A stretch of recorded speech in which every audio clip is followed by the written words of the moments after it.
And the same thing is also in politics. I remember that in politics, I had a very clear vision that I will be the leader of California. This is as far as I could go because I was not born in America, so I could not run for president. So being the governor of the 5th largest state, I should say the largest state, the 5th largest economy in the world, was for me really the ultimate title, ultimate accomplishment in politics. So even though people came up to me and says, why don't you go and run for something smaller, you're never gonna make it. I ran for governor, and then 2 months later I became governor of the state of California. Again, because I had a very clear vision what I'm gonna do with California. So let me tell you something, visualizing your goal and going after it makes it fun. You got to have a purpose no matter what you do in life. You got to have a purpose. So that's rule number 1, have a vision. Rule number 2 is, don't listen to the naysayers. Don't listen to the naysayers.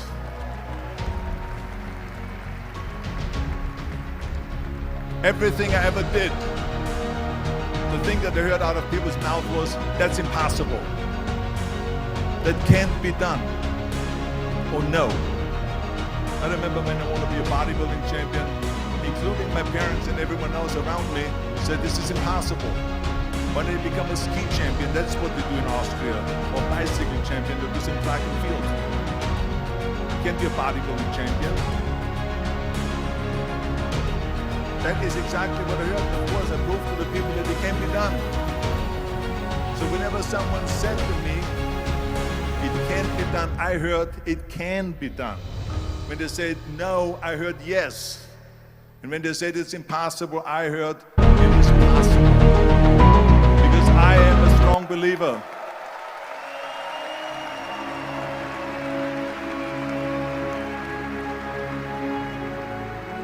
I'm a strong believer what Nelson Mandela said, that everything is always impossible until someone does it. Well, I'm going to be the one that said to myself, I'm going to do it and I'm going to show it to them. Maybe it has never been done before. That's perfectly fine with me. But I'm going to do it. And I did not listen to the naysayers.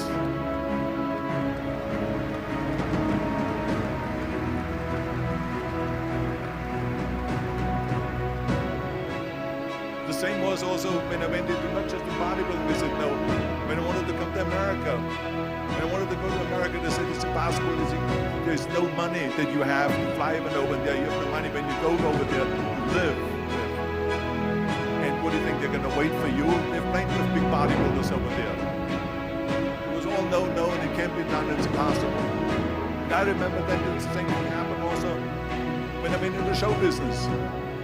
Can you imagine, I was now a bodybuilder, I weighed 250 pounds, I was Mr. Olympia 6 times, I was Mr. Universe 5 times, and Mr. World and Mr. International, all 13 World Bodybuilding Championships all together. And now I said to the agent, the Hollywood agent, I want to get into movies. He said,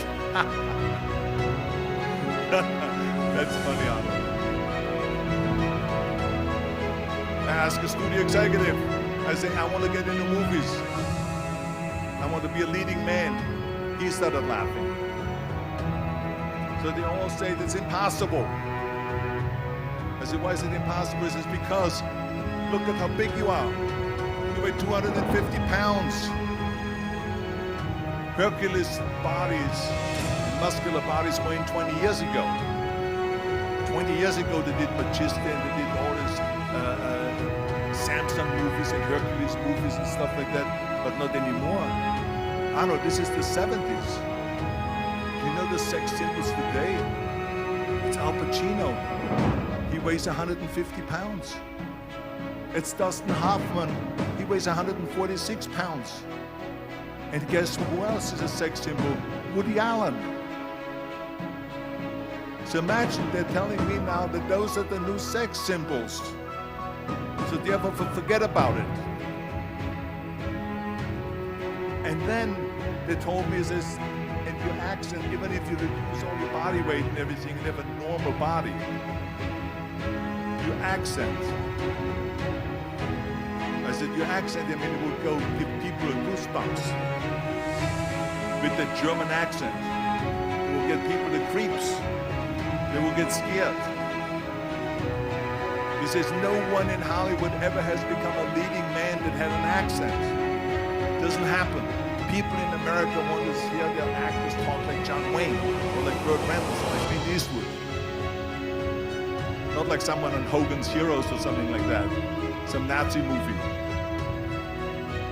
This is the kind of stuff that they heard.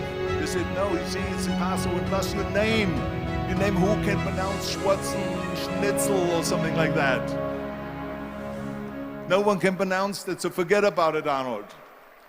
This is the kind of thing that I heard. Imagine.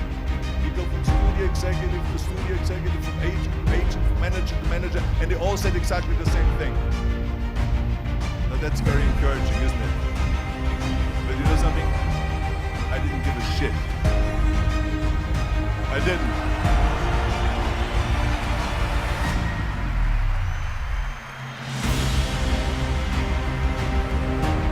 Because I believed that I can be a leading man. I believed that I could be another Clint Eastwood, or another Burt Reynolds, another Gordon Baker, whatever those characters were, Charles Bronson and so on. I believed that I could be those people. I said, there's enough room on that ladder that I can fit up there. I looked back again and learned what I learned in sports. Like this bodybuilding. It's all about the hard work to do. I said, bodybuilding and work 5-6 hours a day. And of course I went to college, studied English, studied voice, accent removal, acting classes, and all of this stuff, all day long. I worked and I worked and I worked. And within a short period of time, I made one movie called Hercules in New York, which of course went right into the toilet.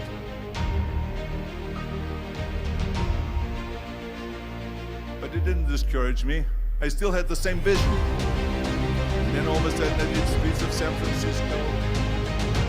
I did Stay Hungry and Pumping On and The Villain. And all of a sudden I was asked by Nino De Laurentiis, the Universal Studio, biggest studio, to star in Conan the Barbarian.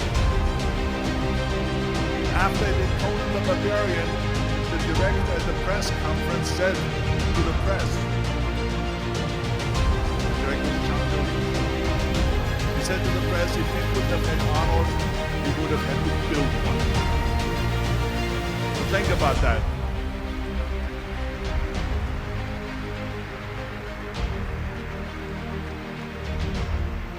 The very body that they said can never be sold because the time is wrong. A few years later, I'm doing Conan the Barbarian, and it was the #1 hit at the box office when it came out in the summer of '82. Think about that. And the director says if he wouldn't have had his body, he would have had to build one. So all of a sudden, my body became an asset, not a liability. And the same thing was with Terminator. After we were finished filming Terminator, Jim Cameron said to the press, if Arnold wouldn't have had that accent and talked like a machine, I think the movie wouldn't have worked. So think about that. The body and the accent that they attacked was an asset.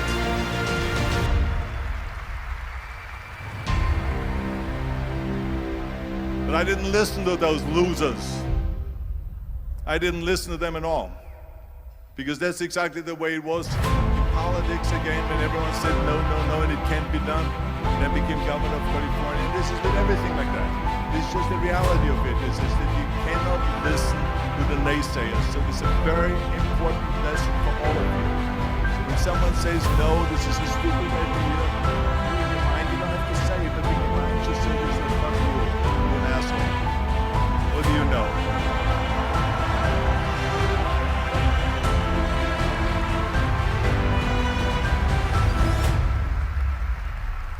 If I would have listened to the naysayers, from bodybuilding to show business to the politics, I would not be standing here today talking to you. I would be in Austria in the Alps yodeling. That's right. I would be in Austria to the left yodeling. That's what I will be doing. Exactly. So this is why I say don't listen to the naysayers. And the next thing, the third point that I'm going to make to you is, before we sit down, which we're going to talk about the rest of the three, is work your ass off. There is no magic pill. There is no magic out there. You cannot get around. You have to work and work and work. I can tell you, I've watched the day for half an hour. Jürgen and his wife, they put on this show. This great event. They work their ass off to put this together. All year long they work and they work and they work. This does not come together by itself.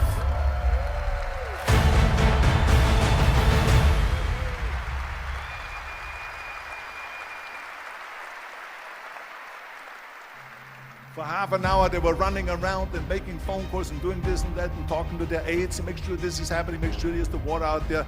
Talking about water, love water. Make sure of this and make sure of that and all that stuff. So it's work. And it drives me crazy when people say they don't have enough time to go to the gym for 45 minutes a day and work out. Or to do something for 45 minutes to an hour a day to improve. If it is physically improve or if it is mentally to improve. Imagine you read 1 hour a day about history. How much you will learn after 365 hours in 1 year. Think about if you study about the history of musicians, of composers, how much you would know. Imagine if you would work on a business, some business that you want to develop every day for an hour. Imagine how further along you would go and get. So it drives me nuts because we have, when people say we don't have the time, we have 24 hours a day. We sleep 6 hours a day, so that gives you still 18 hours. There's someone shaking their head out here in front. They say probably, I don't sleep 6 hours, I sleep 8 hours, right? Or just sleep faster.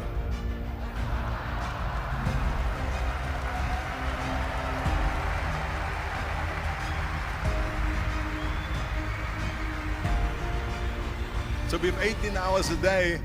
The average person works around 8 to 10 hours. So let's assume it's 10 hours, so we have 8 hours left. Then you travel around an hour a day, maybe 2 hours a day. So now you have still 6 hours left. So what do you do with these 6 hours? What do you do with these 6 hours? Then you eat a little bit, then you schmooze a little bit, talk a little bit to people and all that stuff. But you can see how much time there is available if you organize your day. So you got to work hard. I mean, let me tell you something. When I went to America, I went to college. I went and worked out 5 hours a day. And I was working on construction. Because in those days in bodybuilding, there was no money. I didn't have the money for food supplements or anything. So I had to go to work. So I worked on construction. I went to college. I worked out in the gym. And at night from 8 o'clock at night to 12 midnight, I went to acting class 4 times a week. So I did all of that. There was not one single minute that I wasted. And this is why I'm standing here today.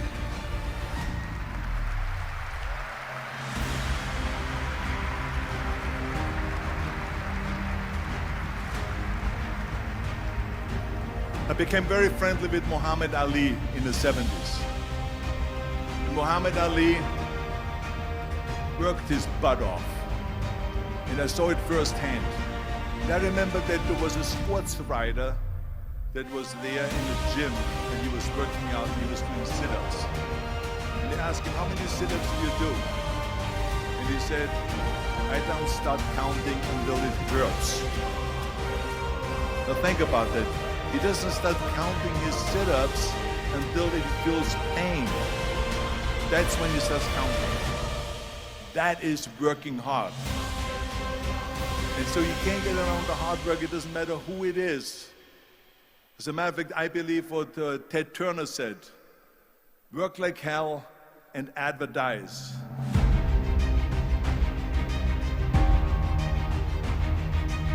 You get it? Work like hell, go to bed, and early to rise, work like hell and advertise. So you work your ass off, and then you let the world know about your work. That's what it is all about. Let people know. If you have a company, if you have a movie, if you do sports, work your ass off, but then advertise, let everyone know. So this is what it's all about. So anyway, so those are the three main rules that I have here for you today, right here. Then the rest of it we talk about when we sit down now. I think that Jürgen said he's going to pull out some chairs, then we're going to talk about the other one, which is, of course...